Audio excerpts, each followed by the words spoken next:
Hello Harja, agus fáilte go blúirní beileidis, gur maithí go sa bhelinn den chead a granella seo de fadcréalúchna sa beileidis éireann. Welcome to episode 7 of Folklore Fragments, folks. We're still here, still avoiding the defamation laws, hopefully, and ready to delve into this month's topic, which is, pause for dramatic effect there, Cú Chulainn and the Ulster Cycle. Now, there are certain characters in Irish mythology that will be familiar to all children and will remain forever embedded in the subconscious of the adults they eventually become. The heroes, Finn McCool, Croher McNassa, Cú Chulainn, the lovers, Deirdre Naoise, Dermot Sgrania, Oisín Sníomh Chinneoy, the warrior women, Queen Meadhbh and Sceatha. We grow up with these tales of their battles, glorious, bloody and brutal. And as children, we absorb such tales kind of uncritically, enjoying the drama and not really thinking too deeply about them.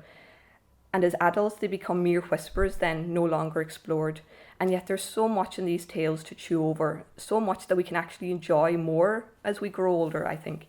Questions of local history, topography, literary style. And it's for this very reason that Jonny and I, hello Jonny. Hello. That we chose this month's topic. We find that so many people are interested in these characters and these tales, but that they can find it sometimes difficult, don't they, Jonny, from what they tell us, to find information on them. A one-stop shop, if you like. So today we hope, to offer a solution. So we'll put some basic foundation stones in place for you on the topic, and then add a few pillars as we go along, to which you can add yourselves, hopefully, as you continue on your travels and your own research. Before the whole thing collapses in on top of itself.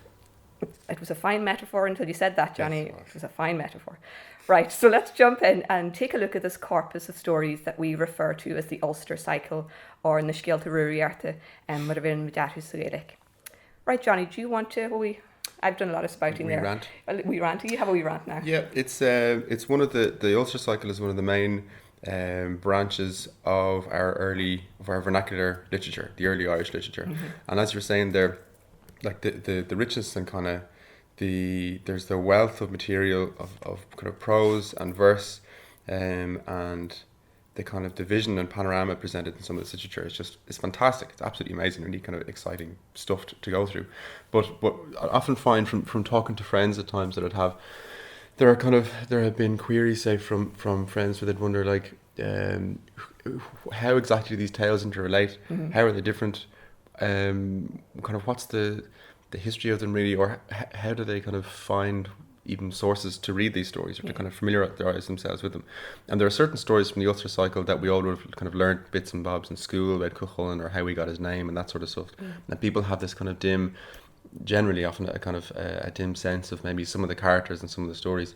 So we'll hopefully try and explore that in greater detail today with the Ulster Cycle. But when you look at kind of Irish literature, early Irish literature, what starts really with the arrival of Christian monks to this place, you have to bear in mind, I suppose, the written word comes to Ireland as a religious expression. It's not this kind of it's a tool, isn't it's it? Religious, and it's a specifically kind of Christianized religious tool in a way. Like, you had obviously kind of manuscripts and so on before that, but the written word and the creation of manuscripts and all that sort of stuff is very much part and parcel of monastic tradition up to around the 12th century, when the big kind of universities are established then. But at this phase, really, you have surviving to us today, in several large manuscripts exist the majority of our early Irish literature, and the remainder of which, enormous amounts of which, have been lost. But then you have these other kind of surviving fragmentary texts and tales and corpuses of tales and so on that were transcribed by the early monks, but that were often viewed or generally at least understood to have had an existence in an oral tradition that far predates the manuscript. Yeah. So in the example, say, okay, so then maybe just to look at early Irish literature, if you imagine it as, I tend to imagine it as a kind of broad tree growing out of the ground, whatever, and that at its base it has several large branches coming out from it. And we're not going to look at all those branches today, we're going to look at one, but even to split, maybe to focus on some of the three of the big separate branches that feature their own characters and their own tales and their own kind of trajectories and panoramas and visions and so on, and angles in them. We have the mythological cycle is one corpus of tales and corpus of texts, and that deals largely with the people of the Doohan, the mythic race who inhabit Ireland before humans come. And so even the last podcast we did on fairy forts, you have remnants of the Doohan existing in the understanding of the fairy world and the other world and that sort of stuff. And then you have an enormous corpus of poetry and narrative that had a huge impact on the kind of oral literature and the folk tradition in Ireland, as far as storytelling and so on was concerned. And that was the Ossianic or the Fenian cycle, which deals with the stories of Fionn McCool, Fionn and the Fianna and his son Uiscin, this band of warriors who travel around the country, generally disemboweling serpents and having the crack, basically, and hunting and so on. And then you have the Ulster Cycle, which is the focus of today's podcast. And the Ulster Cycle deals largely with the main character of Cú Chulainn, who's the central kind of exploits of this demigod and mythic heroic champion, an extremely violent champion. They form the corpus of tales that focus on the Ulster Cycle. But the Ulster Cycle itself, imagine it as this kind of 10 series long of kind of like Game of Thrones on steroids kind of thing, where there's all these interconnecting narratives that relate, but around this kind of prime or central figures, basically, of whom Cú Chulainn is one. And this central epic prose and kind of verse epic of the Ulster Cycle is Táin Bó Cuailgne, the Cattle Raid of Cooley. And that's the narrative that we'll look at today, and at Cú Chulainn more specifically, where you have the Connachta, the armies of the Connachta with Queen Meadhbh and King Aillil moving against the Ulster tribes to steal a supernatural bull, the brown bull of Cooley, from the Ulster people. And so they're all magically laid low by a curse that was put on them, and the only person who can stand against them is Cú Chulainn. And so he single-handedly kind of routs their armies and destroys everyone until he's disemboweled. Basically. Indeed, and his intestines on the ground. Intestines on the ground, and a spear, killed by a satirist. But so that's the kind of the Ulster Cycle is one of the main branches of the early Irish literature that has kind of come to us today in manuscript form. And I suppose it's a separate thing we can talk about later, how that even interacts then with folk tradition, because the material we're looking at now as well, and we'll get into this later, I suppose, this is kind of the old bardic, elitist, priestly or scholarly kind of expression of mythological text, which is kind of polar opposite, inverse opposite in a sense to folk tradition. It's kind of taken as the same thing often, but it's a kind of opposite. It's the scholarly, learned, priestly, elitist kind of bardic classes who recite these large kind of runs and kind of epics or whatever.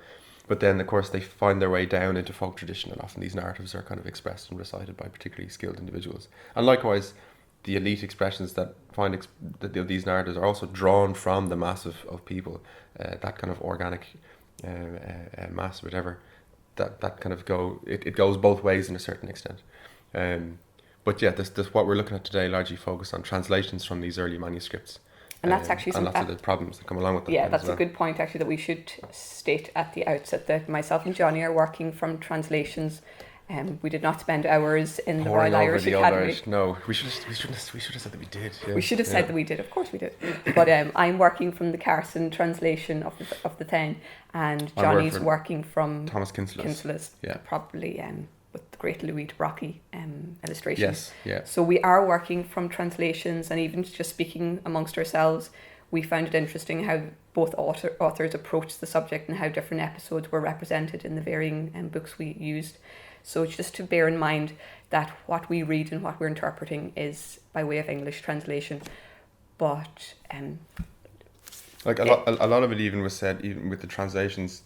There's Frank O'Connor, the Irish writer. He said in The Backward Look, he wrote a short history of Irish literature, and he said that when he's speaking about the Táin, that it's been rendered practically unintelligible, and that I suppose that it's one of these kind of defects. Kinsella himself says that this early text from which he was working is the work of many hands, and in places is little more than the mangled remains of miscellaneous scribal activities. There are major inconsistencies and repetitions among the incidents. On occasion the narrative withers away into cryptic notes and summaries. Extraneous matter is added, varying from simple glosses and comments to wholesale indiscriminate interpolations from other sources, in some cases over erased passages of the original. So it's was there any comma in there at all? There may have been, but I think I just swept boldly over them. There is a semicolon immediately afterwards. So there's kind of this idea that there's a fragmentary, kind of shattered piece with no clear narrative tone. There are different monks transcribing this material. The manuscript, say the Yellow Book of Lecan and the Book of Leinster, and the Larabui na Híre that was compiled in Clonmacnoise in the 12th century, you have this kind of full version of the text where the writer has tried to have this kind of, to try and present it as coherently as they can, and that was the one that was often translated by Lady Gregory and others, that has these kind of these kind of popular events that are known. Kinsella went for the earliest version of the manuscript because he thought that the language was finer, but the problematic kind of components in were the sense that at times it just veers into these kind of like you're saying, cryptic kind of notes and anonymous scribal activities or whatever you're saying. So there was a real trouble in kind of piecing this thing together. And then also within the text, apart from the prose, it contains these large poetic runs. What we call the rusks. Yeah. And these are kind of, he said that they were often, he took kind of greater liberty with them in a sense because they were so fragmentary and difficult to understand. Sometimes they're these kind of prophetic utterances or a summary of what's just occurred. And so the whole kind of text, I suppose, within these manuscripts from these kind of fragmentary sources has been compiled, what remains of this saga, this epic. But the language in it suggests that it's the 12th century manuscript in which it's compiled, and which we can kind of look at today, consists of a copy of an older manuscript from the 8th century. But that the idea is that it was generally understood that the Táin, that the Ulster Cycle and this narrative that we're talking about, or this series of narratives, takes place around the time of Christ in Ireland. And you have a sense of not just early Ireland, but kind of the tribes of Ireland and Britain, and a kind of barbaric pre-Christian view of Europe and of the world, a very, very alien world into which to delve, basically. But it shows it's not particularly flavoured by kind of Christian theology or Christian morality. No, even though most it's these monks definitely not, writing yes. it, you know what I mean? Yeah. But I think just picking up on what you said, what I found fascinating, just because it does appear, the Táin specifically, in so many of those manuscripts, and that they do vary, reading it as if you were, say, an English scholar studying a novel or a text, to me, because we were speaking about this yesterday, where the style is quite interesting. It doesn't flow, even in the text that I read in Carson. You kind of get that sense of the disjointed narrative sometimes, where it's 5,000 were, chopped down and they died. Yeah. And then the next day, and it doesn't flow as a modern story would, where we're so sophisticated in requiring character development and kind of narrative arcs. We just don't have any of that. These characters aren't well-rounded in any way. We don't really get a sense of personality or hopes and dreams or any kind of depth to them. And it stops and starts, and it does appear disjointed, but there's so much I think to enjoy in that. There is, yeah. Lover of language. I really enjoy actually the way that the characters are often these kind of, they're these archetypal figures of a certain kind of behavior or attitude or tendency or something like that, you know. But it points to, like Dáithí Hogan mentions as well, Cnéad Gros there, he mentions in the Lore of Ireland that kind of this saga has had characters kind of squashed into it at later dates, like Cú Chulainn, who we all know. He doesn't appear to, he replaces the original hero, Scoil Fiach. Yeah. Who the hell is Fiach? I know, never heard of the poor never fella. heard again. But Cú Chulainn gets smushed in there later on, and he becomes this kind of this catalyst, as this figure. You have the sun god kind of Lugh making an appearance, partly maybe because with reference to the cult that exists to him around Cooley, where part of the narrative is set. But you have this kind of mishmash of figures and episodes being kind of shoved in. And Ferdia, in that same vein, apparently was shoved in. Oh, was he? Yeah. With Cú Chulainn, yeah. Where was he? What was the that episode at the end where he's killed? Obviously, without Cú Chulainn, you can't have Ferdia. Yeah. But all these entails were later insertions. Yeah, and even the kind of the text beforehand and so on. So there's a kind of, yeah, like you were saying, it'll say like, and 5,000 were killed, or it'll say, and they camped there for a night. Some say it was 30 nights, and some say it was 90 nights, and then, or they did that for a year, and then it just carries on for this paragraph kind of describing, or then it'll just end. But kind of one of the articles I was reading, Homer and the Irish Hero Tale, because I know you love a bit of Homer. Indeed. But they were speaking about just these ancient epics and looking at links between say Homeric works and kind of our own Irish sagas, and these kind of the existence of formulas and this kind of writing style of the triads and the doublets and alliteration and these storytelling tools to help the storyteller or the person reciting it to kind of take a break, to kind of add imagery. And it was fascinating because you can see those parallels across all. You've got these common motifs of the voyages or the battles, the feasts, these that are common across the epics. Yeah, yeah. So really, again, we just absorb these stories as children uncritically, just hungry for the drama of them. But I have to say, I really enjoyed researching this one because you get so much more out of it, coming to it with greater life experience, I suppose, and more awareness of literature and, you know, human endeavour. Yeah, it's interesting what you mentioned with the Homeric kind of this thing of the triads and the verse quality to it. Lots of the language of the Táin is in prose, but then you have these kind of verse components to it. But it's something that you hear, and we have some recordings that we got digitized from the audio archive here. A big shout out to Anna and Simon. And Simon, very kindly, who were so great in doing this for us. So thank you, our guys. sound archivists, indeed. Yeah, we were also sound archivists who just helped us out. They getting our boom boom. Them, without them we would have been stuck because these tapes weren't digitized at all, so we had to kind of dig out the references and but one of the things that I noticed straight away from the recitations in folk tradition in the Irish language of these kind of accounts, like you say warriors setting off to sea, apart from those kind of alliterative runs where the teller's mind can kind of sit back with this piece that they've memorized, but it also dazzles those listening because they're so complicated and they just kind of go on and on and on. You have those kind of interspersed, these kind of floating motifs, but you really hear it. You hear the kind of syllabic content of these narratives, how they're spoken with a kind of set rhythm, as opposed to just someone kind of telling a story. These are kind of the work of the scaly, again. It's like the elitist thing, even in folk tradition, where you might have lots of shanachta, of people who kind of reference historic lore, but not many scalies. And this kind of, these narratives reference that sort of thing. And it goes back across, say you mentioned Homer and those kind of tendencies in kind of ancient Greece or whatever. Miles Dillon talks about that as well, but he brings it back even to the Indo-European tradition. So here's again Homer. It said in this quote from a book of Miles Dillon, it says Homer speaks of Clea Andron, which he translates as songs in praise of warriors, but he relates this back to the older Hindu and Vedic kind of tradition.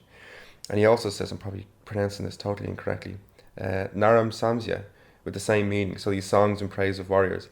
And he says they're an important part of the earliest Vedic poetry. And this is kind of calls attention to this Vedic notion of undying fame, and the Greek, what was called aptityon kleos, which has the same meaning. And so this suggesting that in Indo-European traditions, this kind of heroic poetic diction has existed for a long time. That kleos is the same as clú agus call, that clue that we'd have in Irish. Most of the clú agus call, that there's that kind of undying renown and fame or whatever, and that kind of approach to these heroic figures is something that you see come across in Cú Chulainn. So even again, like we keep saying with aspects of folk tradition, when you look at Ireland, you look at Europe, you know, and then when you look at the European tradition, you look at the Indo-European tradition. When you go to these particular kind of archetypal and much older figures, but the figures, I suppose, at the center of this references the exploits largely of that warrior known initially as Setanta. Yes. That was the name that he was born with, I suppose. And that's going to be one of our first fun facts that we discovered, isn't it, as to the origins. The origins of really Setanta. Because we didn't know, and the Hogan and Jonny actually mentioned in his entry on Cú Chulainn, and it's been noted as well by, I love this article because it's by Miss Hobbs. Oh, Miss Hobbs. Miss Hobbs. Obviously off the time when she was noted as Miss Hobbs only, but they're discussing whether Cú Chulainn was an Irishman or a Briton.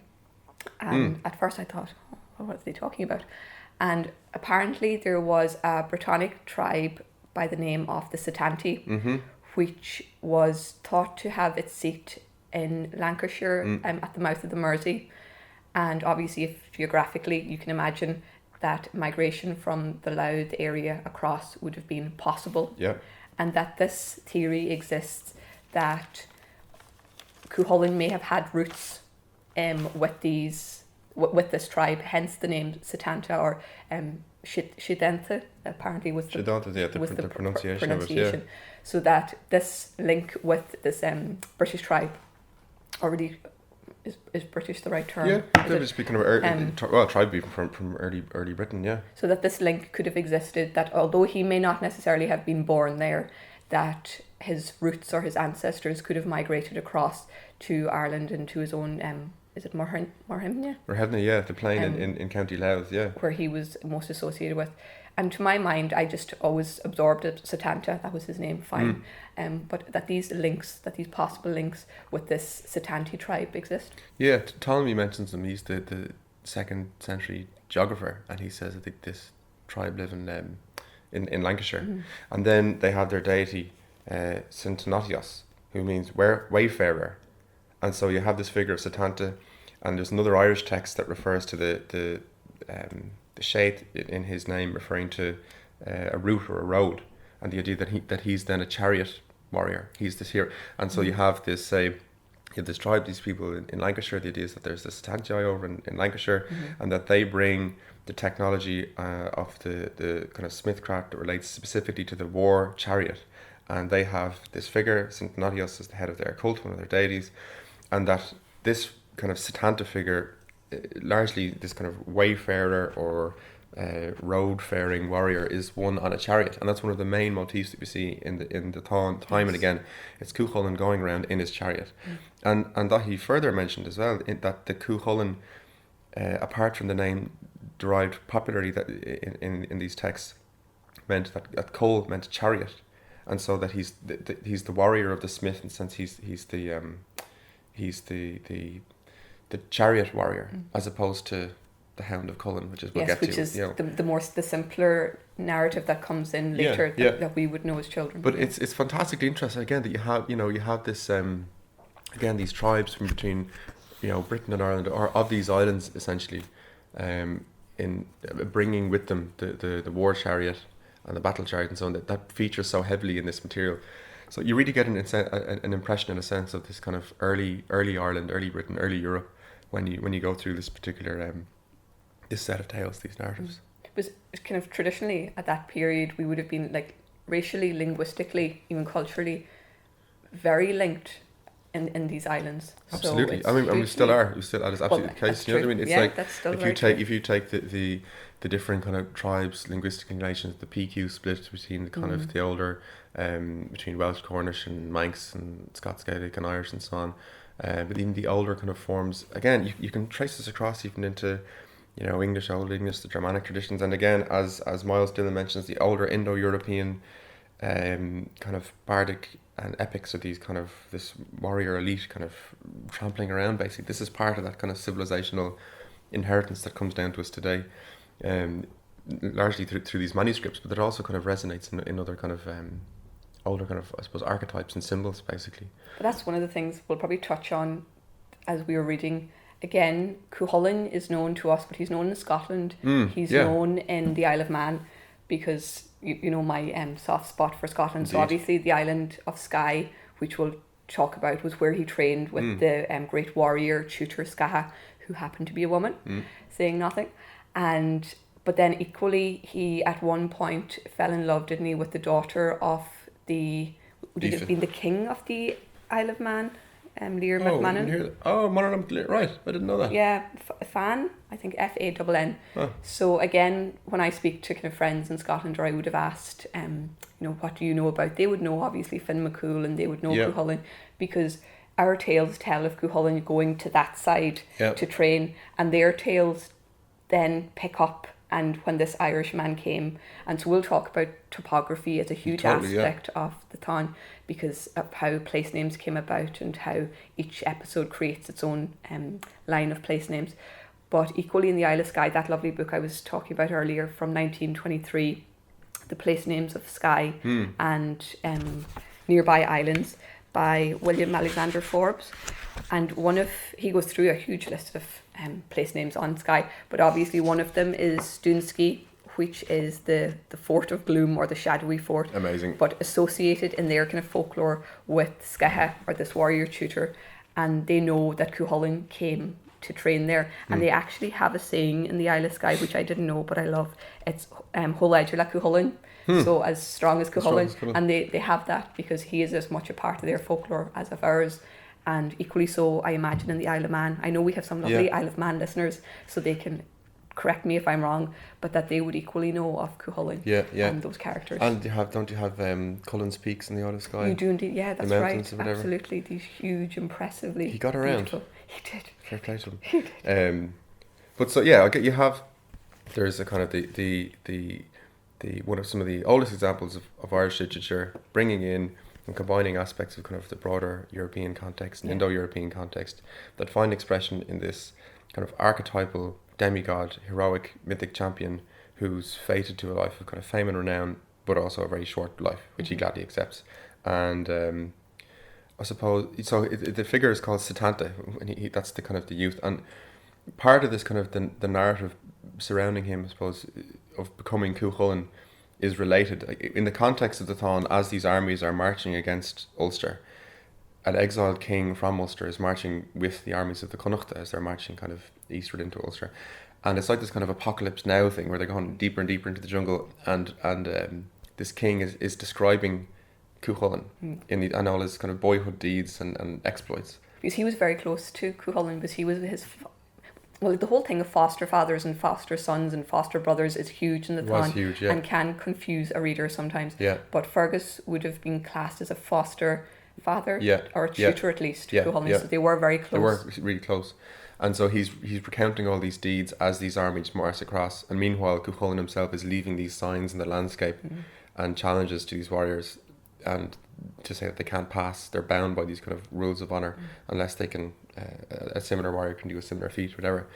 But one of the most kind of the common stories around Cú Chulainn gets told in that context as these armies are marching along, and it's described how there's one day Cruthar MacNasa is going around, he's going off to a feast in Cullen the Smith's fort, and so he sees Cú Chulainn playing as a boy. He's only a 5-year-old boy at this stage, and he's playing with his hurley and his javelin and all this sort of things that he was wanted to play with. And Cruthar sees him playing against the boyhood troop of Ulster, as they're called, and he's just destroying all these kids at sports and everything. He's kind of beating everyone, even though he's only a tiny little kind of toddler, basically.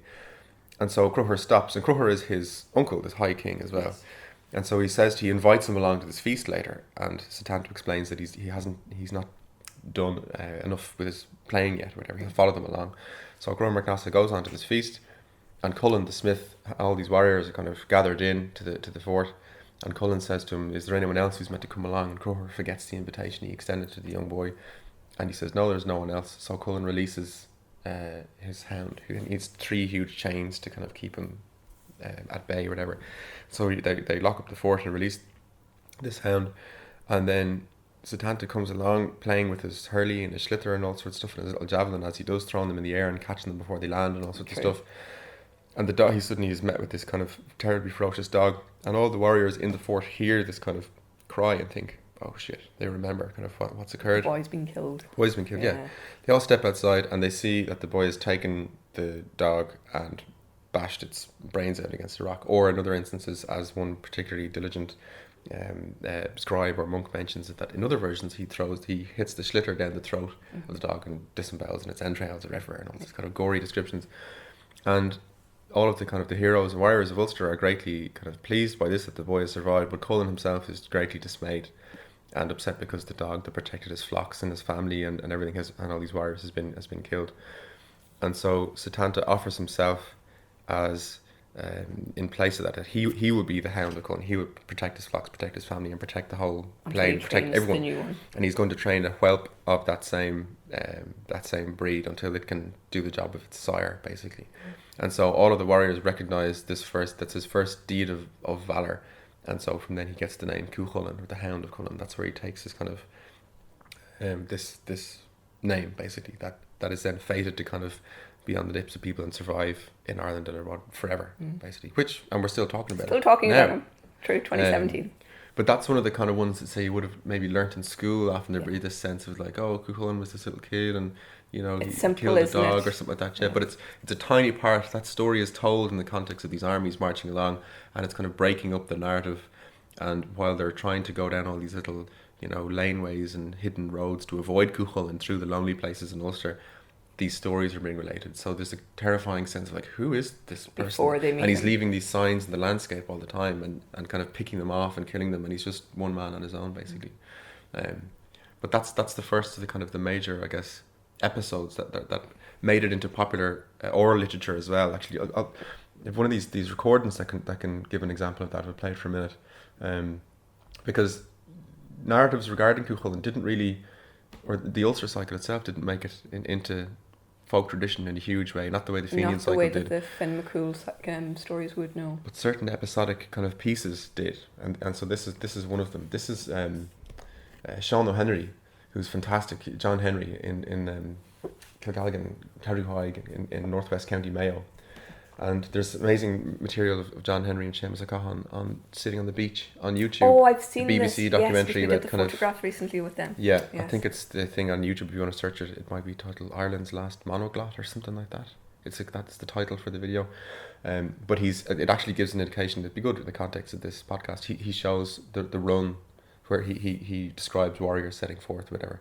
But this is John Henry, and Seamus asks him, "Do you know anything else about Cú Chulainn?" And he's like, "Oh no," and then gives this story. But you can hear the kind of the Slavic, the kind of poetic content of it as well. So this is in Irish, but we'll explain it. Was guilty beheaded for Cú Chulainn, John? Oh no, yeah, nílach war samadu no hui to way counter train. En chlocha mil wadi na call yeru.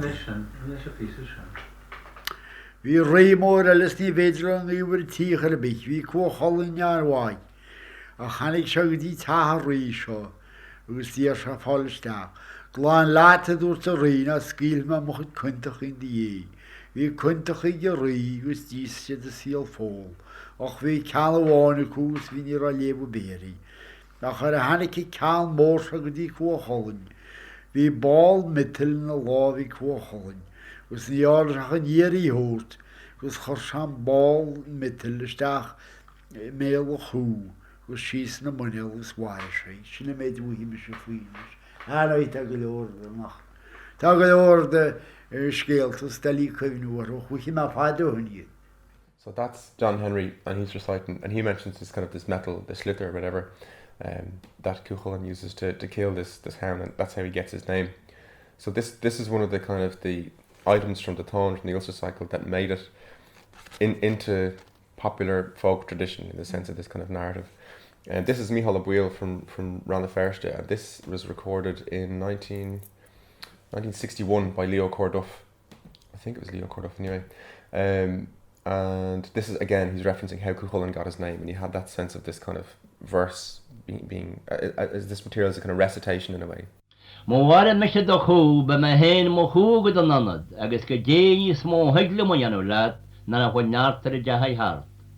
Hanna geuntas agus sohas ha rosti na a hanna se an shaku ví a gasar. Agus tor cén go na me wanim hen ni bodje na vi se nana wan go chas no go maide se chu gis ni barna Na wi se anim go lawa se Cú Chulainn agus sin mar fuair se anim go jaha sé gré.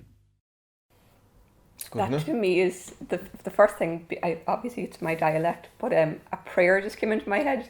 Just the way he just knew it. Yeah, Saying Our Father, he just knew it off by heart. And that's why this was the kind of preserve, I suppose, of particularly skilled storytellers who would recount these kind of epic narratives. That it wasn't, say, when we talk about narrative tradition and we look at here's a legend regarding the banshee or a haunted place or something. It's told in the first person with or not necessarily even, but it's told this aspect of belief as a central component of it. And so there's not the same performative quality. There might be an aspect of performance to it, but you're kind of saying, I was in this place, or a friend of a friend was here and something weird happened and so on. Yeah. So it has a certain life and texture of its own. But these narratives are kind of more rigid and contain more kind of high artistry, I suppose, in them, where the individual has to learn just these tracts off and off and off, and they could go on and on and on, these stories, and be told in winter nights specifically as well, to kind of pass the time for entertainment. You see in the early manuscripts as well, there's a sense of this, that the most important people or some of the most powerful people in early Irish society, given that it was an oral society, that there wasn't kind of the written word before the coming of Christianity, were the poets, the Fili, and that there are lists, I don't have them to hand here, but there were lists of, say, the hundreds upon hundreds of narratives that they had to have to heart, and law tracts and so on, and genealogies before they could be called a file. So some of them actually would be maybe courtings or battles. Some of them also were called Táin, just raid, and there's actually types of raids. a few more Táins than several. just Táin Bó Cuailgne. So when we talk about Táin Bó Cuailgne, the Cattle Raid of Cooley, it's generally shortened to the Táin, but Táin as itself, as the idea of raiding your neighbours, was formed a very popular corpus of narrative tradition in and of itself. and some of which, aspects of which have made it particularly into the Irish language storytelling tradition, more so than the English language one. We do. Actually, we have a few in the archive for those who are interested. They're more than welcome. You were saying you went through the cards. I was surprised by that. Yeah, no, this was actually what was interesting. And just kind of to pick up on that point that you were saying, Jonny, that the Ulster Cycle and the, say, for example, Táin Bó Cuailgne, it hasn't filtered down as much into the oral tradition as perhaps Finn McCool and the Finn Cycle would have. So just out of curiosity, I went to look at the headings in the Ulster Cycle drawer, so to speak, in our index. And we have, the big hitters, Cú Chulainn, we've got Cú Chulainn and his son Connolly, we've got the Crave Rua, we've got Marin the Gun, we've got the Cúri, Cúna Nairca, then different characters, Connell, Kieran, Deirdre's Naisha, Crohor McNassa, like I said, Táin Bó Cuailgne. But interestingly, we do have an entry, as you'd expect, on the 10 that we're discussing today. But guess how many cards there are in it? Go on. 3. Yeah, it's mad. Isn't that fascinating? Yeah. That, to me, I thought, oh God, has somebody taken them out and not put them back? But actually, no, we only have 3, which fits in with what we were saying, in that it has only filtered down in little sections that have obviously been popped in with, say, Cú Chulainn or the incident with Ferdia. But as a whole, the Táin Bó Cuailgne only has 3 index cards. And strangely, one of the things that you found in some instances, because on the other hand, say this branch of the Ulster Cycle and the characters therein is of a more, in the context of folk tradition, it's somewhat diminutive when placed alongside the branch of the Fenian Cycle, which had a huge impact and has kind of the stories that were told and recited of Fionn and the Fianna are exist in much greater profusion, and not just in Ireland, but of course around the Isle of Man and Scotland and further afield as well, that these kind of figures exist. But sometimes you get narratives where Cú Chulainn crops up in a story with Fionn. Yes. As a giant, or sometimes I was listening to one the other day, one of the tapes, and Cú Chulainn is a shepherd boy for Fionn. So these are 2 totally mutually exclusive kind of worlds that are never meant to meet, but in the world of folk tradition, people just take from what they know and the characters that they use. Remember. But Fionn becomes this kind of much more central character, but Cú Chulainn makes an appearance. So the figure of Cú Chulainn has certainly impressed himself on the minds of individuals in folk tradition, and in the context of kind of nationalism as well. He certainly has as this kind of figure of heroic struggle or whatever. But in the same sense, the broader epic cycle of the Táin and Queen Meadhbh and Aillil, as they kind of struggle against the armies of Ulster to take this enormous kind of the seal this brown bull, that hasn't really made its way in. And maybe it's because of this fragmentary nature of the text, and or also maybe it's the kind of the ultra violent nature of it. I don't know why, or the But it's interesting, given the success of things now like Game of Thrones and these huge epic series that you see. Reading this now, although I'll admit it, I have not watched Game of Thrones. I don't know what it's about. I think I don't know. There's lots of battles, bare and arses sex and blood. yes, Yeah. there you go. Love a bit of alliteration. Yeah. But to my mind, those audiences would love the Táin. Like I was just Absolutely, so surprised coming to it again as a much kind of older person. There's just so much to chew over in it. That would have, it's incredible. that people who enjoy those sorts of things would just really enjoy going through the Táin. So I think there's probably this stigma attached to it that it's all just Cú Chulainn and Finn McCool. I wonder, I mean, the descriptions in it are astounding. The descriptions of the natural landscape, the descriptions of the weaponry and the clothing that's worn, which is often the kind of imaginative interpretations of the 12th century monks and the ethnography by which they were surrounded, imagining the weaponry of these earlier figures kind of thing. But even, the reference to, Cú Chulainn goes around all over, slaughtering left, right and centre with him and his charioteer leg, and his chariot is just like bristling with knives, and it's described as just this, what every corner was a tearing place is one of the lines. It's just a bloodbath. Total bloodbath, yeah. And they're like everything is everything is exaggerated Totally, in the yeah, Táin. yeah. He kills, to say thousands is probably kind of to underestimate how many he's killed by the end of it. They don't hold back in terms of the gore that they describe. There are brains bashed out, there are intestines, innards and entrails draped everywhere. Yeah. They're cutting from nave to chap, which kind of was almost Shakespearean, but it's always that nave to chap in Macbeth that reminds me. At one point, Cú Chulainn says he says something on the lines, it's a fine day to have men's necks whizzing through the air like bees in summer or something. Yes, he's riding around with heads on spears as he. What's there's one entry at the start where he goes off looking for trouble with his charioteer as a kind of child there. This is before the Táin starts, and he finds these brothers whose father was killed by the Ulstermen, so they have a grievance with Ulster, and he finds them, kills them all, and on the way back he has their heads in his chariot, 9 heads or something like this in his chariot. And he also then manages to capture a wild stag, which he stares at so intensely that Yes. it follows him in the chariot. And then he's throwing stones at a flock of swans or something, or geese in the air, and taking something with him, so that when he comes back to the fort, he's got 9 heads in the chariot, a wild stag behind him, and all these swans or geese flying over. And this is how he enters back in. You know, Isn't that the after most his day. amazing It's incredible. image? It's absolutely amazing. Or when he's playing hurling, he's kind of it'll say 550s of the boyhood troop of Ulster. Everyone tries to score goals against them and no one can. Or all the numbers of warriors that are destroyed, and the brutality with which they're all killed. He describes even, he's going to heap skulls on necks and necks on shoulders and shoulders on arms and arms on wrists and Is wrists that on beautiful fingers and language fingers again? on nails. It goes on and on and on and on. Down It's to just the very minute detail. totally, yeah. It's totally incredible. And then there's one, I suppose, after as Aillil and Meadhbh, actually, I don't know if we even mentioned at the start, the famous kind of catalyst, say, for the Táin is that the king and queen of the Connacht. That pun there. What did I say? Catalyst. Oh God, sorry, no, Sorry. it was not a conscious It's one. Friday, It was a slip. sorry. That they're lying in bed, and there's the opening chapter, the pillow talk, where Aillil says to Meadhbh, "Oh, isn't it good that you're a kind of kept woman?" And she's like, "What? What are you talking about?" And they describe how she is as rich as he is, and that she doesn't need him at all, basically. And they bring out all their riches, and it turns out that the only difference is that Aillil has the Shunvanach, this demon bull White that was bull. from Maeve's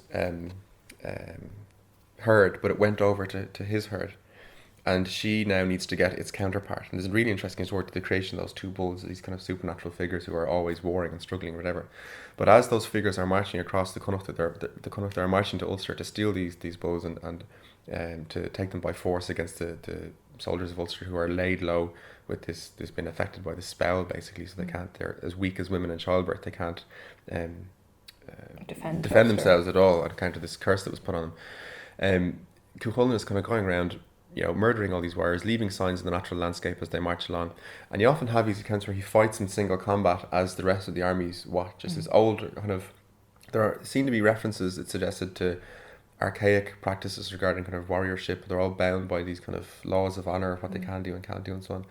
But one of the most well-known and other similar accounts in the Táin is the Warp Spasm, as Thomas Kinster refers to it. And then the account, or the piece afterwards, which is referred to as the slaughter on the plains of Meadhbh, where it was referred to as the 6-fold slaughter, and one of the uncountable slaughters of the Táin, where the chronicler gives kind of accounts of all the kings who were killed. They're like, we have no idea how many people were killed. And Cú Chulainn is driving his chariot so hard around that it's going down into the earth and driving up these clods and stones and boulders, and so it's driving a trench as deep that would divide the provinces of Ireland. And he's just turned into this fiendish monster, basically. After all this treachery that's puts on him, he has this warp spasm. He sees the armies. I'll read this piece from it. Dubas actually describes it very well. It really does. Because So this is what should I just say, that Cú Chulainn is described as being one of the most handsome men in Ireland, and that the women of Connacht often stand on the shoulders of their men and their poets to see him when they get can. a glance of him. And yet, as Jonny will now read, in his moments of war frenzy, the good looks they go out the window drastically. So basically, proceeding to kind of this spasm, it says that the 4 provinces of Ireland settled down and camped on Meadhbh the plain. And so Cú Chulainn took his place near them at the Grave Mountain Derga. At nightfall, his charioteer kindled a fire for him, and he saw in the distance, over the heads of the 4 provinces of Ireland, the fiery flickering of gold weapons in the evening sunset clouds. Rage and fury seized him at the sight of that army, at the great forces of his foes, the immensity of his enemies. He grasped his 2 spears, his shield and his sword, and he shook the shield and rattled his spears and flourished the sword and gave the warrior scream from his throat, so that demons and devils and goblins of the glens and fiends of the air replied. So hideous was the call he uttered on high. And then it says, then the Nemen stirred the armies to confusion. and 100 people die, and there's this huge panic from his scream sets off Nemen. Nemen appears another time, and Nemen is one of the figures, the deity, or the goddesses in a way, who become associated with the Banshee in later tradition, as does the Morrigan or the Morrigan, the Phantom Queen, who manifests as a crow that alights on his shoulder when he dies, or a raven who appears throughout the narrative of this kind of death harbinger. And Nemen means panic, and she kind of spreads across the hosts of these armies and just causes confusion and disarray. So Cú Chulainn is seized by this fury, has this scream. 100 warriors fell dead of fright and terror that night in the heart of the guarded camp. So this is kind of the I suppose before he has his warp spasm, but he goes into such a fury, and it's described then. It says, the first warp spasm seized Cú Chulainn and made him into a monstrous thing, hideous and shapeless, unheard of. His shanks and joints, every knuckle and angle and organ from head to foot, shook like a tree in the flood or a reed in the stream. His body made a furious twist inside his skin, so that his feet and shins and knees switched to the rear, and his heels and calves switched to the front. The bald sinews of his calves switched to the front of his shins, each big knot the size of a warrior's bunched fist. On his head the temple sinews stretched to the nape of his neck, each mighty, immense, measureless knob as big as the head of a month-old child. His face and features became a red bowl. He sucked one eye so deep into his head that a wild crane couldn't probe it onto his cheek out of the depths of his skull. The other eye fell out along his cheek. His mouth weirdly distorted. His cheek peeled back from his jaws until the gullet appeared. His lungs and liver flapped in his mouth and throat. His lower jaw struck the upper, a lion-killing blow, and fiery flakes large as a ram's fleece reached his mouth from his throat. His heart boomed loud in his breast like the baying of a watchdog at its feed, or the sound of a lion among bears. Malignant mists and spurts of fire, the torches of the bow, flickered red in the vaporous clouds that rose boiling above his head, so fierce was his fury. The hair of his head twisted like the tangle of a red thorn bush stuck in a gap. If a royal apple tree with all its kingly fruit were shaken above him, scarce an apple would reach the ground, but each would be spiked on a bristle of his hair, as it stood upon his scalp with rage. The hero halo rose out of his brow. This is the symbol that appears in his forehead when he goes nuts, basically. Long and broad as a warrior's whetstone, long as a snout, and he went mad, rattling his shields, urging on his charioteer, and harassing the hosts. Then, tall and thick, steady and strong, high as the mast of a noble ship, rose up from the dead centre of his skull a straight spout of black blood, darkly and magically smoking like the smoke from a royal hostel when a king is coming to be cared for at the close of a winter day. Be still my beating heart. Shapers.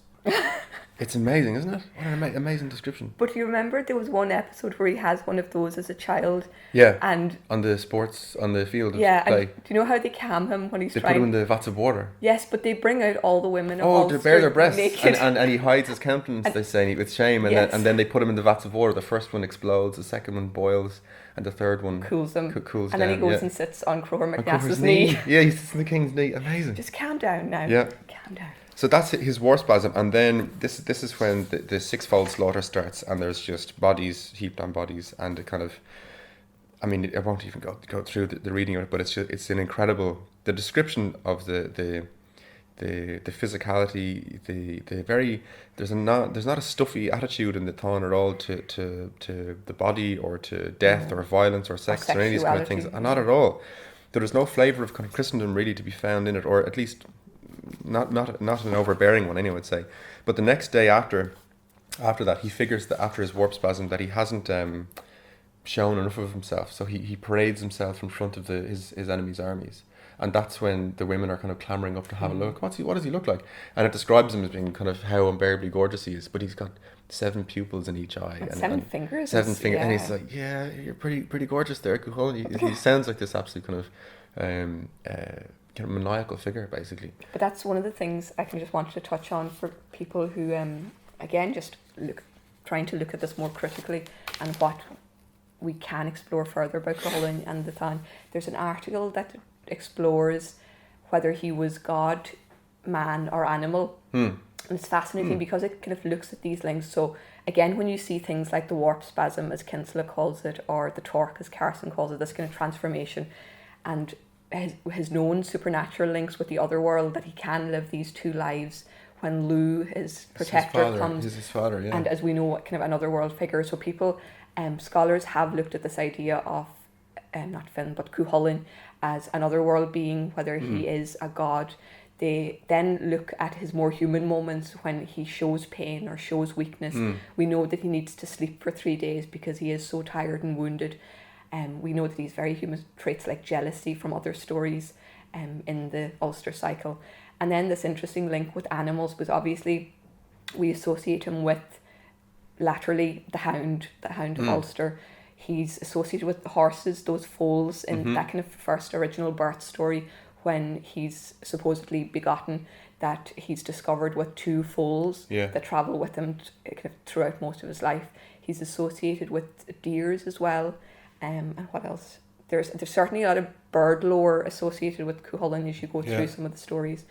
And what was the other one? Oh, and he's also called himself a bull in one of the stories. So again, for people just curious to learn, there's so much more to Cú Chulainn as we've been learning this month. It's amazing. As it really is. Kind of these different aspects of his character. So well worth looking into. Yeah, totally, yeah. And some of you see these amazing kind of little references to things that I just thought were astounding in it as well. At the outset, when Meadhbh and Aillil are heading off, their armies are starting off, Mave's charioteer says, "Let's get the blessing of the sun on our endeavour." So he decides to turn the chariot to the right in a circle, as in to turn it kind of rightward or sunward or that which goes with nature or whatever. And you see lots of kind of stuff in folk tradition, those ideas about directions where that which is kind of at the left is kind of anti-natural, sinister, or whatever. And so they turn sunwise, and as they kind of finish their turn, they see this young woman standing there. And it turns out she's a prophetess, a seer, and they ask her. Is this for Dillon? Yeah, and Meadhbh asks. So they've asked for this blessing from the sun so that they'll have kind of good fortune. And having completed this circle, they suddenly see this woman and ask her, "How are we going to fare?" And she says, pretty bloody ominously, "I see crimson, I see red." And she asks them again, "I see crimson, I see red." And she says it a third time to them, describes that it's just going to be a world of death and corpses awaits you, basically, which seems totally unlikely because they're riding off towards people whose army is laid low. It's one man, and it's kind of this one person against. But there are other instances then regarding these kind of chariots and the charioteer and their master or whatever, where Cú Chulainn is greatly offended at one point. I forget the exact instance in the narrative, because he sees a charioteer turn leftward against him, and this left turn is a kind of taken as an insult by the person who views it.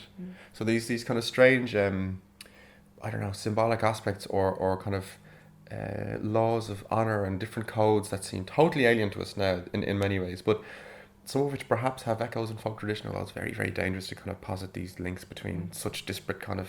But we love to conjecture, Jonny. We do love a bit of conjecture, yeah, but it's hard to kind of point to the origins of these things, but I was struck by some of the references that the chronicler kind of, or the scribe, makes in describing even these kind of sunward turns or the offence taken by a leftward turn of a chariot. These kind of very strange But it's the same aspects. way he's fighting Ferd, because they're kind of north and south.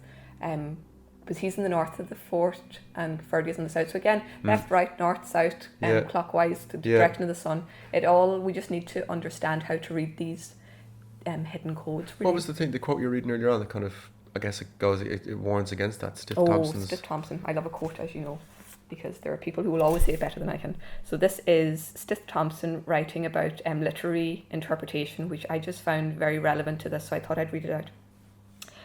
On the whole, a quest for meanings outside the tale or myth itself is doomed to failure because we simply do not know the frame of mind of the unknown person in the unknown place and the unknown time and the unknown culture who first contrived the story. The search for the original meaning of any folk story is quite as impossible as the search for the origin of that story. For both quests, adequate data are missing. We are left with a choice of making a guess according to our own predilections or of saying that we do not know. It is by all means preferable to say that we do not know. Thank you, Mr. Thompson. There you go. Yes. It's, in the sense of, say, in the context of meaning as well, I was just thinking as you're reading that, the figure of Cú Chulainn has entered into or has become a symbol for, or became a symbol for kind of, for nationalist struggle in Ireland, and that he'd often be known for that, as that kind of figure as well, this kind of doomed hero. And we see that even, there are examples in contemporary culture in the modern period. If you walk down O'Connell Street in the GPO, you'll see that statue, Oliver Shepherd's statue of the man tied to the rock who's dead with the hero tied to the rock with the crow upon his shoulder, and that's Cú Chulainn in his death pose. That's how the kind of the narrative of the Ulster Cycle ends in certain versions anyway. And he was taken as this kind of this archetypal heroic figure who, in the context of Irish nationalism, was used as a kind of an archetype or a symbol to represent the kind of the sad and weary struggle of 1916 in particular. De Valera, I think that in 1928 maybe that statue was bought, or maybe that's when it was made, but in 1935 it was unveiled in the GPO, and De Valera said it was something like a testament to the dauntless courage and abiding constancy of our people, or something like that. So it became this kind of symbol for a kind of a doomed struggle, this doomed hero basically. But interestingly, and something that I quite enjoy in a sense, is that he's such an archetypal figure that he also has transcended those kind of narrow, more recent, for want of a better word, political divides, and that he's also represented as a heroic figure in the context of unionist, loyalist, national inclination, that sort of nationalism. So that apparently kind of warring factions and their political inclinations both have this figure as a kind of central hero in a sense. He's just this, because it's so archetypal and arcane and old in a sense. He is the quintessential kind of expression of heroic spirit in a certain context that's been taken by these two separate communities to be held up in the same way. So I suppose you can't point to the kind of, as Thompson says, the objective meaning necessarily, but it's trickled down in a certain sense. People take from it what they need or what they want, and they cast it again, you know. But that's the danger, and I suppose this is where I'm going to be controversial, because we spoke about this yesterday, that I do not find Cú Chulainn to be heroic in the sense that he's portrayed to be. I find a lot to dislike in Cú Chulainn. You were saying that, yeah. I couldn't believe it. I know, we were outraged. I think I think you couldn't have a more kind of perfect, in a sense, expression of heroic spirit. But he has no fear of death. He has no fear of he has like dauntless courage, the feats and things that he manages to do. Yes, he does things like, for example, who's the figure, Aillil's son, Orcham, and he accidentally finds his charioteer, and he says, "Don't worry, I have no quarrel with charioteers," but he goes and cuts off Orcham's head, and he demands that the charioteer run home with the head on his back. And when the charioteer gets to Aillil and Meadhbh, his sling goes through his brains, and then describes it. Well, actually, Cú Chulainn, he said he didn't have a problem with charioteers, but he did when they did wrong, because he hadn't gotten to the border that he said he could take the head off or whatever. So he does these things, and kind of, he says that he doesn't kill women when he says he won't kill Meadhbh, but he really also kills them, whatever. But for me, just given the kind of the sense of kind of the courage and physical danger and defense of his people and so on, and that kind of the even the hyper exaggeration, he's like an archetype of an archetype or something like that, you know. Are you viewing that with your life experience though, and coming at it from a more gendered view as a man? And I don't mean that. Maybe, because kind of even just looking at it. So now I knew we were going to fight about this, and I know you like to win, so I've written down my points. No, Claire, yes, I have, because I knew you like to win. So I'm like, I better. No, there'll be no fighting. There'll be no fighting. Right, he's an adulterer. Not true. Right, an adulterer. Yes. Because although he marries Emer after the wooing of Emer and all the work that he has to do, he's known to sleep with Aoife, and she bears a child who he later kills. He kills the child, yeah. He also cheats on Emer with Fan, the daughter of the king of the Isle of Man. He does. So adulterer, that label. Meadhbh does the same though, but yeah. Okay, I'm not speaking about Okay, Meadhbh. yes, that's fair enough. He's a narcissist.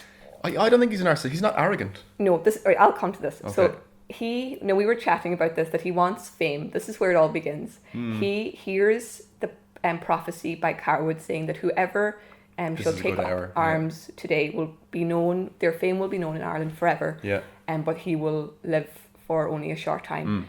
And he says, yes, that's me. So he goes and takes up arms. Heroic spirit. Narcissism, ego-driven. I don't think he's a narcissist. I mean, he can back it all up, but he's a kind of. I just think now apparently, and this is one of the things I have a problem with in the time, because he's meant to be 17. Yeah, that's it. Yeah. Which is ridiculous. So he's just probably immature, and as we know, boys mature more slowly than women. That's true. So I just find him as just maybe it is just that kind of immaturity, and then he does break the warrior code on more than one occasion. As you said, he kills the charioteers. I've counted at least 3 women that he's killed.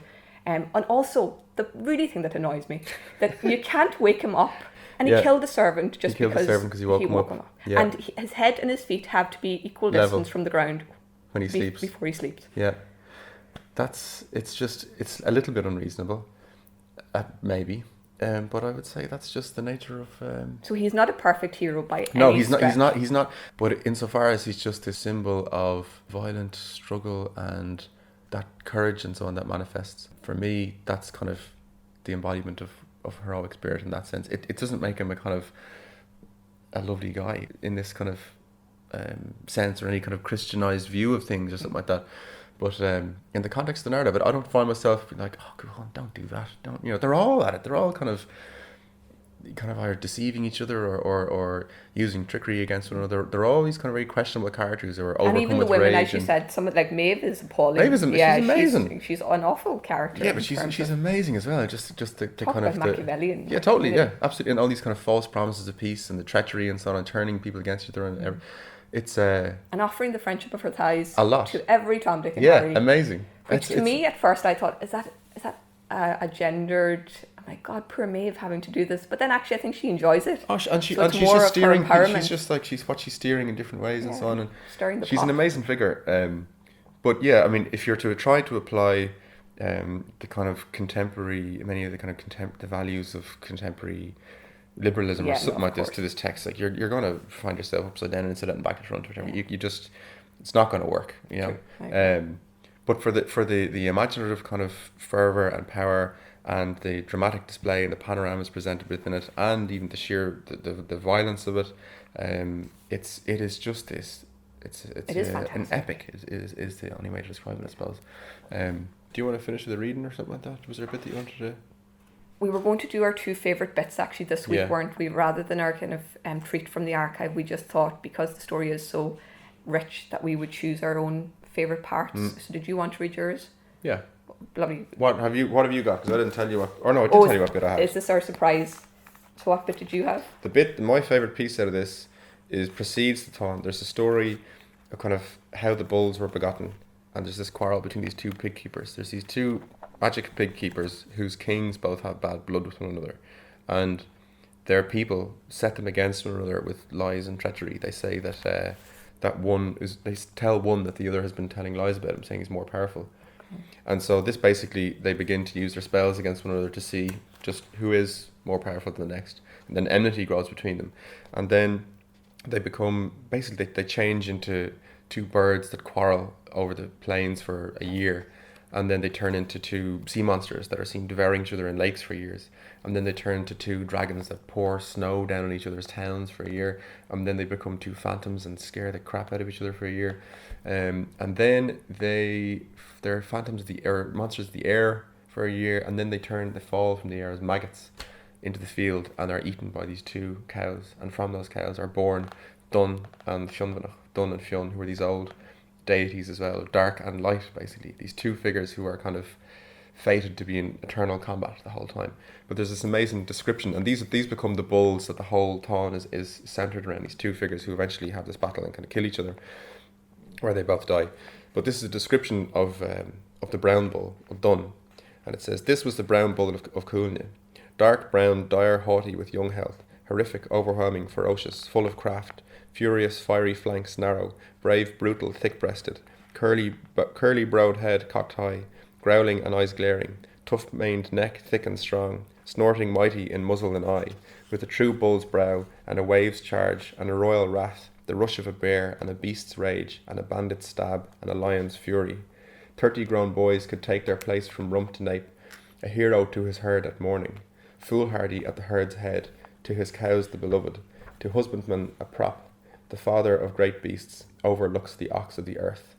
And then you have Fionvanach, the white cow, and it says, a white head and white feet had the bull Fionvanach, and a red body the colour of blood, as if bathed in blood, or dyed in the red bog, or pounded in purple, with his blank paps under breast and back, and his heavy mane and great hooves, the beloved of the cows of Eye, with ponderous tail and a stallion's breast, and a cow's eye apple, and a salmon's snout, and a hinder haunch, he romps in rut, born to bear victory, bellowing in greatness, idol of the ox herd, the prime demon Fionvanach. And then next bit is the Táin, just begins. That's amazing. Exquisite, actually, isn't it? Amazing, yeah. And it depends again on what translation you're reading, because my translation wouldn't have had that. that kind of style. That preface. Yeah. It's just, yes, these are the stories that's set up before the Táin even starts, but our party Ulster Cycle. But that's It's just the amazing. quarrel between those two pig keepers, and then what they become is, I think, my favourite bit of the whole thing. I don't know why. Amazing. But, Good choice, actually. yeah. Okay, well, mine is, I've gone for the sweeter element. So this is an extract from the episode where Cú Chulainn is fighting Ferdia again. Yeah, it's awful. It is. It's one of the main kind of motifs. So you've got pillow talk, you've got the boyhood deeds of Cú Chulainn, you've got the kind of slaughter in between, and then you've got, towards the end, the killing of Ferdia, who was Cú Chulainn's foster brother and great friend. But it's one of the moments, although I don't like Cú Chulainn that much, as we've discussed, it's one of the moments where I think he does show a noble heart and just a bit of kindness and consideration and humanity for his brother. So basically, after their first day of fighting, and again, it shows the warrior code, I think, very well, that Jonny mentioned. So after their first day of fighting, they're wounded and bloodied, and Ferdia says, "Let's lay off these weapons. We'll reach no conclusion this way." "Very well," said Cú Chulainn. "If it's time to lay off, let's lay off." They laid off then and threw the weapons to their charioteers. Then they came up to each other, and each put an arm around the other's shoulders and gave him 3 kisses. Their horses grazed together that night, and their charioteers warmed themselves by the same fire. And their charioteers made beds and pillows of fresh rushes for the wounded men. Then teams of doctors came to salve them and heal them, and they put soothing plants and herbs and curing charms to their countless cuts and stabs and gashes. For every soothing plant and herb and curing charm that was put to the countless cuts and stabs and gashes of Cú Chulainn, he sent the same to Ferdia on the south side of the fort, so that the men of Ireland could not say, if Ferdia fell by his hand, that it was because he got better care. And for every piece of food and pleasant, wholesome and reviving drink that the men of Ireland gave Ferdia, he sent the same to Cú Chulainn on the north side of the ford. Ferdia had more suppliers than Cú Chulainn, for he was looked after by the men of all Ireland, but only the people of Bregia Plain were looking after Cú Chulainn. They attended to him on a daily basis. They stayed there that night. They got up early the next morning and went out to the ford of battle again. "What weapons shall we use today, Ferdia?" said Cú Chulainn. "It's your choice of weapons until nightfall," said Ferdia, "for it was my choice yesterday." And that, to me, is what we should all be aiming for in humanity, really. Just that. Choice weapons. Choice weapons. Every man for himself. But no, just that moment, amidst all the bloodshed and stupidity over fame and ego and kind of possession of bulls and wealth and all the rest, just care for your fellow man. Yes, indeed. There's the moment afterwards then when he's killed him, when Cú Chulainn has eventually killed him, and he's just broken-hearted, and he goes into this weird daze, and his charioteers kind of, wake up, snap out of it. Yeah. Everyone's coming to kill you, the armies are coming, and he's like, oh, what's the point? He's totally, it's one of the most beautiful kind of scenes in it, but it's heartbreaking as well. These kind of 2 best friends hacking and slashing and destroying each other. That'll be us in a few years, Jonny. That'll be it. We started off as friends, and then and on that pleasant note, we'll see you next month, or will we? Or will we? Or will we? Excellent. All right. Lovely. Fair play to you. Thanks a million. Glenharja. Done. Glenharja. Done. Glenharja. Done. Glenharja. Done.